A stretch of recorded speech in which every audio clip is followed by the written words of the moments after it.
6 महीना कर लिया ना, 6 साल भी करना पड़े करेंगे।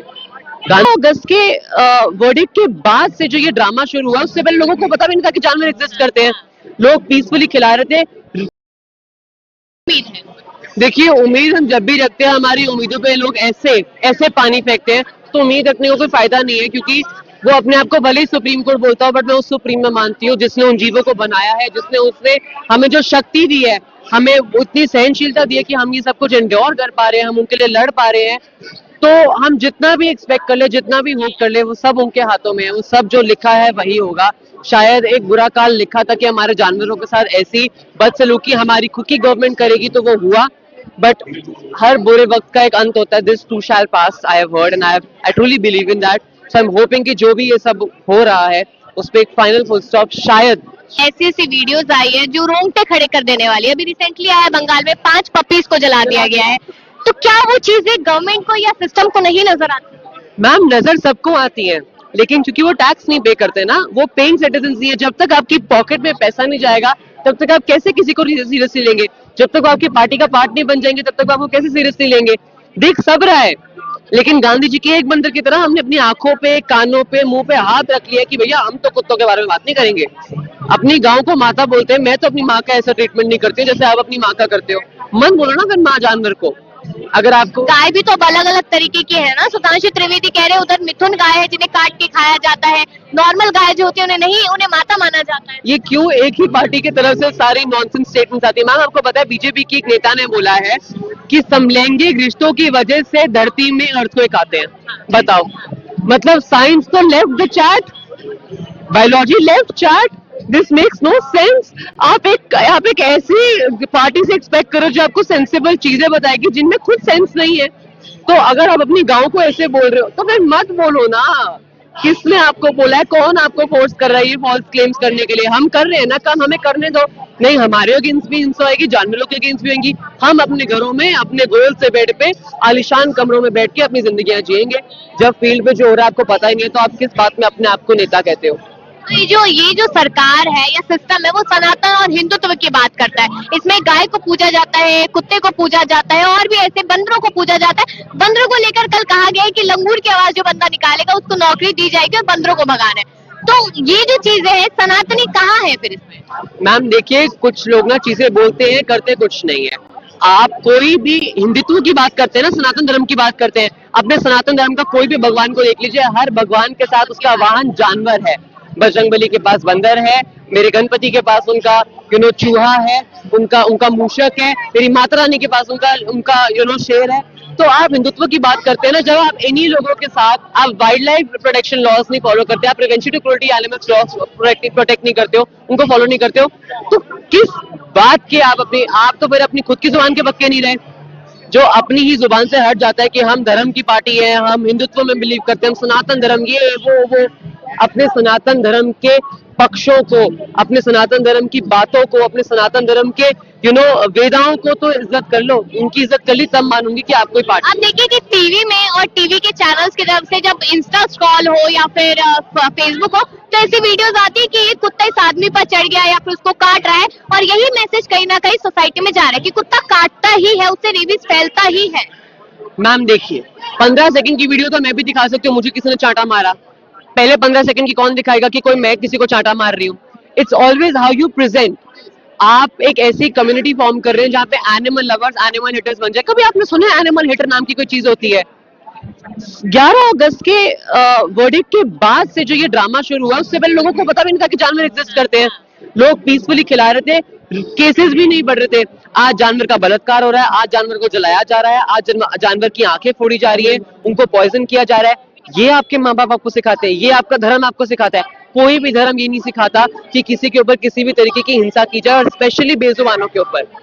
तो आप अगर ये क्लेम कर रहे हैं कि इतनी सारी लॉज बने, उन लॉज को फॉलो कर लीजिए, कितना डिफिकल्ट है, काम करना पड़ जाएगा ना। प्रॉब्लम यहाँ पे आ जाती है, काम नहीं करना हमें सिर्फ पैसे खाने हैं, अपने घरों में बैठना है। जब काम करोगे ना तब समझ आएगा कि आपके लिए एक्चुअली में काफी सारा काम है और आप कर रत्ती भर भी नहीं रहे हैं। वोट आप 50 ले जाते हैं अपने साथ। आप लोग बहुत टाइम से प्रोटेस्ट कर रहे हैं, अगस्त के महीने से लगातार प्रोटेस्ट कर रहे हैं। भीड़ काफी नजर आती है, लेकिन इस भीड़ को देखते हुए क्या सुप्रीम कोर्ट या जो सरकार है वो देखे कि क्या आप लोग कितना सपोर्ट में है और आगे आप लोगों के क्या प्लान्स रहेंगे? देखिए, पूरे 6 महीने हो जाएंगे इस प्रॉपर ड्रामे को होते हुए। मैं ड्रामा ही बोलूंगी क्योंकि ये सब ड्रामा है। ये सब ड्रामा सुप्रीम कोर्ट का रचाया गया हुआ है। हम में से सब लोग यहाँ पे वर्किंग प्रोफेशनल्स हैं, अपनी जॉब्स कर सकते हैं, काम कर सकते हैं, एजुकेटेड फैमिली से आते हैं, हम सब काम कर सकते हैं, लेकिन यहाँ पे खड़े होकर ड्रामा कर रहे हैं ताकि आप हमें देखें। 6 महीना कर लिया ना, 6 साल भी करना पड़े करेंगे। हम उस देश में बिलोंग करते हैं जहाँ पे गांधी जी ने ये सब किया, तो हम लोग भी उन्हीं के लेगेसी को फॉरवर्ड रखते हुए हम लोग रोज प्रोटेस्ट करेंगे जब तक हमारे जानवरों को उनके ड्यू राइट्स ना मिले, जब तक हमें हमारे ड्यू राइट्स ना मिले, जब तक हमें और हमारे जानवरों को उतनी इज्जत ना मिले जितनी हम डिजर्व और वो डिजर्व करते हैं। वक्त उनसे बातचीत करेंगे और ये जानने की कोशिश करेंगे कि युवा उन बेजुबानों को लेकर आखिरकार क्या सोच रहे हैं, जिन बेजुबानों की जो आवाज है उसको भी दबाने की कोशिश की जा रही है। क्या नाम है? मेरा नाम वृंदा है। मैं स्टूडेंट्स फॉर स्ट्रीट से हूँ, जो एक बैंगलोर से शुरू हुआ एक स्टूडेंट कलेक्टिव है, जो हमारे सारे ये सुप्रीम कोर्ट के ऑर्डर ने इंस्टीट्यूशंस को जो टारगेट करा है उसके खिलाफ ये हमें यूनियन बनाया है इससे लड़ने के लिए। और हमें यही पूछना है सुप्रीम कोर्ट से कि जो कुत्ते इंस्टीट्यूशन में, स्कूलों में, कॉलेजेस में जिनका सिस्टम ऑलरेडी सेट है, उनकी देखभाल करी जा रही है, उनको खाना खिलाया जा रहा है, उनका मेडिकल ट्रीटमेंट सब हम कर रहे हैं, तो आप इनको इस सिस्टम से निकाल के टैक्स पेयर का पैसा लेके क्यों बाहर भेज रहे हो जहाँ पे लोकेशन नहीं है, जगह नहीं है, कोई पर्सनल नहीं है, ट्रेन पर्सनल टू टेक जो इनकी देखभाल कर सके। और ये अननेसेसरी पैसा क्यों यूज हो रहा है जब इनका पूरा सिस्टम सेट है। और ये इंस्टीट्यूशन के लिए जस्ट सिर्फ नहीं है, कॉलेजेस, स्कूल, हॉस्पिटल, सिर्फ रोड से भी जब ये जगह है ही नहीं, ये पैसे है ही नहीं, अब किस पैसे से ये सब इंफ्रास्ट्रक्चर बनाएंगे? तो लेकिन आप लोगों की सेफ्टी के लिए ही तो कहा जा रहा है कि डॉग से सेफ रहे आप लोग, इसलिए उनको हटाया जाए। हम तो बहुत सेफ है। जो आप डॉग को जैसे अप्रोच करते हैं उसमें सब कुछ मैटर करता है। कुछ स्टेप्स होते हैं जो आपको लेने होते हैं when approaching a dog, and you have to देखना पड़ता है कि ये सब साफ है, कि वो सहमत है आपसे मिलने के लिए। एक कंसेंट, कुत्तों की भी कंसेंट होती है कि आप बिना ऐसे बताए बिना छू जाए। उनका देखना होता है कि उनकी टेल वैग हो रही है, और फिर अगर वो आपके पास आए, ये सब चीजें ध्यान में रहनी चाहिए कि जब आप ये कुछ कर रहे हैं। बट अदरवाइज जो कुत्ते होते हैं वो बिना प्रोवोक, बिना किसी कुछ हमारे करे हुए वो कुछ करते नहीं है। वो शांत क्रीचर्स है जिनको बस प्यार चाहिए। जैसे कि कहा जा रहा है कि जो डॉग्स है वो काट लेते हैं और काटने की वजह से उनको शेल्टर्स में भेजा जाए, उनका इलाज होगा, वो खा पाएंगे, तो क्या लगता है कि वो चीजें हो पाएगी अगर डॉग्स को उठाया जाता है? अच्छा, मैं एक्चुअली हमारे गवर्नमेंट की शेल्टर प्लानिंग के बारे में कुछ बोल नहीं सकता, लेकिन मेरे को ये डेफिनेटली लगता है कि डॉग्स और ह्यूमंस एक साथ रह सकते हैं।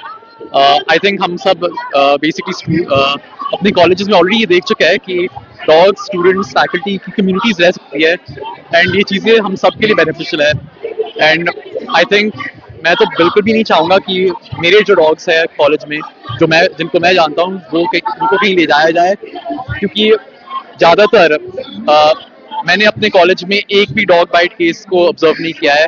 सारे डॉग्स स्टूडेंट्स को बहुत पसंद करते हैं, वेदर उनको खाना मिले या ना मिले। एंड आई थिंक ऐसा नहीं है, जो आपके कॉलेज के हेड्स है वो कह रहे हो कि इन कुत्तों को यहाँ से भगाना चाहिए, तो अगर आई थिंक सबसे ज़्यादा इम्पोर्टेंट यहाँ पे है, अगर मेरे कॉलेज के हेड्स बोले कुछ कि अच्छे डॉग्स को निकाले, मैं उनसे बात करना चाहूँगा एंड उनकी तरफ से सिचुएशन को अंडरस्टैंड करना चाहूँगा, क्योंकि डेफिनेटली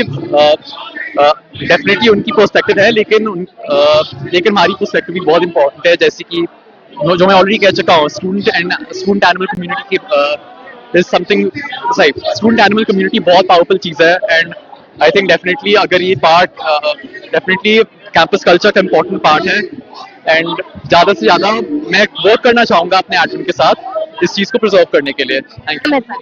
मेरा नाम है इज्जत। कहाँ से आए? I am from Kashmir. Kashmir से यहाँ आने की क्या वजह है? सी, मैं बस इतना कहूंगा कि history is testament to the fact whenever humanity has gone against nature and science, it has only brought catastrophe. So हमें चाहिए कि साइंटिफिकली देखा जाए चीजों को। एक अनसाइंटिफिक ऑर्डर दे दिया, इस चीज का पता नहीं कि इस चीज के नताइज क्या होंगे। तो ये है, हमारा बस ये है, मतलब जो कॉन्स्टिट्यूशन हमें राइट देता है कि हम अपनी आवाज उठाएं बेजुबानों के लिए, खाली कुत्तों के लिए नहीं, सारे जानवरों के लिए। तो इस चीज का रिव्यू होना चाहिए, एक कमेटी बिठानी चाहिए कि देखना चाहिए कि अगर हमने कुत्तों को, कम्युनिटी डॉग्स को अपनी जगह से हटा दिया तो नेचर में इसके क्या नेगेटिव इम्पैक्ट्स पड़ेंगे, और बहुत ज्यादा पड़ेंगे। ऐसा नहीं है कि कुत्ते हमारे साथ 1-2 साल से रह रहे हैं, 10 साल से रह रहे हैं, ये 100 साल से ज्यादा, हजारों साल से हमारे साथ रह रहे हैं। तो एवोल्यूशन के अगेंस्ट हम नहीं जा सकते। एवोल्यूशन के अगेंस्ट गए तो फिर ये मतलब खाली ह्यूमैनिटी के लिए प्रॉब्लम नहीं हुई, पूरी प्रकृति के लिए प्रॉब्लम। आप लोगों को क्या लग रहा है कि सरकार है या पूरा सिस्टम है वो इस मैटर में कहाँ चूक रहा है, कहाँ उनसे गलतियां हो रही है? एक्सपर्ट्स को इंक्लूड नहीं कर रहे कमिटीज में। जो एक्सपर्ट्स है, जैसे डॉग विस्परर्स है, या एनिमल वेलफेयर कम्युनिटी के मेंबर्स है, या वीगन ग्रुप के मेंबर्स है, उनसे बात करें। जो इस चीज के एक्सपर्ट्स है उनसे बात करें, ताकि एक ऑर्डर ऐसा आए जिससे बाकी जानवरों का भी भला हो और इंसानियत का भी भला हो। और मैं ये कहूंगा कि सब जो बेस्ट सोल्यूशन होता है वो स्टरलाइजेशन होता है। ऐसा नहीं होता है कि आप स्टरलाइजेशन नहीं कर पाओगे फिर आप ये कहोगे कि हमें कुत्तों को अपनी जगह से हटाना, ये एक अनसाइंटिफिक चीज है। आप ये देखिए ना कि डॉग्स के फ्यूचर के लिए यहाँ पर बात की जा रही है, उनके भविष्य को सिक्योर करने के लिए बात की जा रही है कि शेल्टर्स में भेजा जाएगा, अच्छा खाना मिलेगा, अच्छा रहने को मिलेगा। देखिए कितने शेल्टर्स है, आप बताइए ना कितने शेल्टर्स है, क्या अकोमोडेट कर पाएंगे इतने डॉग्स को वहाँ पे। कम्युनिटी डॉग्स अगर आपने उनको अपनी जगह से निकाल दिया तो वो और एग्रेसिव हो जाएंगे। और आप देखिए किसी भी डॉग को अपनी टेरिटरी से निकाल दोगे वो एग्रेसिव हो जाएगा, इससे से प्रॉब्लम हो जाएगी। तो इन्हें क्या चाहिए कि स्टरलाइजेशन करें, वैक्सीनेशन करें, वही एक सोल्यूशन है। बाकी सब ये सब चीजें अनसाइंटिफिक है। आप कश्मीर से हैं, कश्मीर में आपके आसपास भी बहुत सारे डॉग्स होंगे, क्या एक्सपीरियंस रहा है उनके साथ आपका? एक्सपीरियंस तो मतलब ठीक है, मतलब जो मेरे नजर में, तो मेरे मतलब जो कुत्ते मेरी गली में रहते हैं उनकी रिस्पॉन्सिबिलिटी ऑब्वियसली मेरी है। तो ऑब्वियसली बात है कि मैं हर एक गली में जाके नहीं देख सकता कि वहाँ कुत्ता क्या कर रहा है क्या नहीं कर रहा है। बट रिस्पॉन्सिबिलिटी चेंज वो होती है ना कि be the change that you want to see in the world. मैं वो चेंज बन रहा हूँ। मैं मेरी गली में जो कुत्ते हैं मेरी जिम्मेदारी उनकी है।